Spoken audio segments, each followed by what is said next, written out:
人類關注組。早前人類關注組介紹過混血美女韓君婷，關於佢嘅故事同埋近況，大家有興趣嘅話，可以喺片尾 click 過去睇返。而今集人類故事嘅主角，亦都係一位混血美女，佢就係90年代嘅演員鄭艷麗。有媒體形容佢為最靚嘅艷星。到底佢係點入行？演藝之路係點？近況又係點嘅呢？喺講佢嘅故事之前，各位聽眾記得先 like 呢條片，訂閱我個頻道，同埋撳埋個啷啷，支持人類關注組做更多嘅故事。鄭艷麗以前嘅英文名叫做 Judy， 佢喺1971年3月27日出生於越南，佢擁有越南同埋法國嘅血統，五官生得非常之精緻。細個嗰陣，佢哋一家人喺越南移居香港。鄭艷麗自細就學跳芭蕾舞，10幾歲讀完中學之後，佢喺港台短暫咁做過舞蹈藝員。去到1988年，鄭艷麗17歲，當年無線電視舉行1988銀河接力大賽，佢就抱住玩下嘅心態去參加啦。呢個節目其實係透過比賽去揀選適合做演員嘅新秀。入圍嘅有16個參賽者，鄭艷麗就係其中之一。而呢16個參賽者又再分為男主角組、女主角組、奸人組同埋性格演員組去比賽，每個人都有一個藝人導師去指導。鄭艷麗就屬於女主角組，喺佢嘅導師鄧萃雯指導下表現出色，最終脫穎而出，成為咗冠軍。而勝出嘅獎品就係無線電視3年嘅藝員合約。由於當時鄭艷麗仲未成年，仲要媽媽代佢簽約，而其實屋企人一直都好開明，全家都好支持佢加入娛樂圈。鄭艷麗加入無線之後，全心向演員之路發展。入行頭半年，佢獲安排上訓練班，亦都有喺唔同嘅劇集入面演出，包括《都市方程式》等等。不過戲份就極度少，好多時都係後面嘅路人甲月餅。到半年之後，佢就迎嚟咗一個機會，無線安排佢拍攝由曾江同埋李嘉升飾演兩父子嘅劇集《風流父子兵》，當中鄭艷麗嘅戲份非常之重，佢演一個少女丁雪明，先同曾江個角色拍拖，分手之後就同李嘉升個角色拍拖，周旋於兩父子之間。鄭艷麗當時接受媒體訪問時指，自己一向都係電視迷。而成為演員之後，為咗令演技進步，佢日常一有時間就會喺屋企睇唔同嘅劇集，有時一睇就會睇足6-7個鐘，到夜晚又再繼續煲錄影帶，希望參考同埋學習其他出色演員嘅演出。其後佢喺無線再拍多咗6套劇集，當中包括1989年李克勤同埋黃貫中、黃家強等等擔演嘅淘氣雙子星，佢演一個賣糖嘅啞女林小丸，同黃家強個角色有感情線。同一年佢亦都參演咗由梁朝偉飾演石破天嘅俠客行，佢係女主角之一，佢個角色名叫做試劍。喺呢套劇入面，佢同當初參加銀河接力大賽時嘅導師鄧萃雯合作，鄧萃雯仲大讚佢有進步。除咗拍劇，1989年佢亦都拍咗維他奶嘅電視廣告。去到1991年，佢同無線約滿，年僅20歲嘅佢離開無線，改為向住電影界發展。當時佢向記者講，覺得喺無線嘅3年浪費咗青春。佢話自己並冇行差踏錯，但係就成日俾人督背脊，尤其係幕後工作人員。佢試過返到公司唔講嘢，都俾人打小報告，可能係自己人際關係方面處理得唔好。佢亦都直認自己性格非常之倔強直接，有時講嘢會得罪人。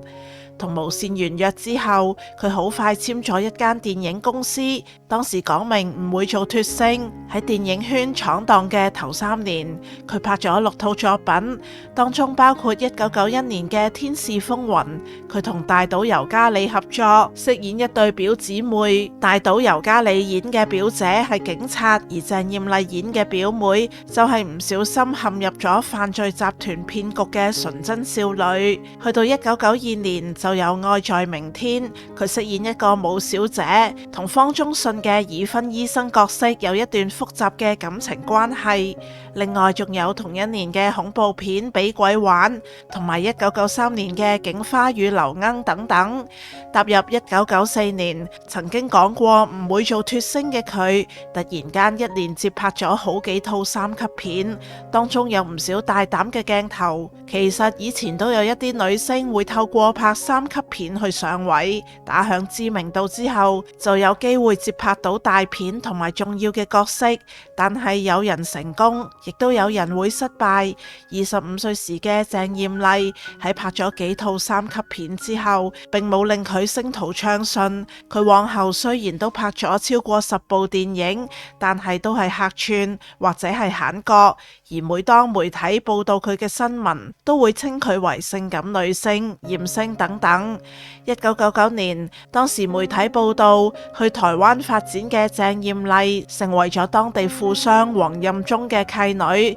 當年黃任中風光又風流，有百幾個女朋友契女，當中唔少係女藝人。黃任中曾經喺當年嘅公開訪問中提過，而家最欣賞嘅女人就係鄭艷麗，美麗大方、聰明熱情，身材又非常之好。不過去到2002年，黃任中就因為避稅被台灣政府調查，當地國稅局仲將佢嘅古董、名畫、洋酒都拍賣，佢再冇能力照顧一眾契女。而呢個時期，鄭艷麗除咗拍電影，亦都有登台。佢接受蘋果日報訪問時提過，話考慮緊以後都唔再性感，接戲亦都唔一定要1、2線嘅角色，只要唔使性感又有得發揮就得啦。佢話就當從頭做起。去到2004年，佢嘅契爺黃任中病逝，呢一年鄭艷麗33歲，佢從此淡出娛樂圈，改咗個英文名叫做 Constance。佢過住普通打工仔嘅生活，過去娛樂圈係璀璨又好，糜爛都好，成功又好，失敗都好，做得啱又好，做得錯都好，都只係佢17歲至到33歲嘅人生經歷。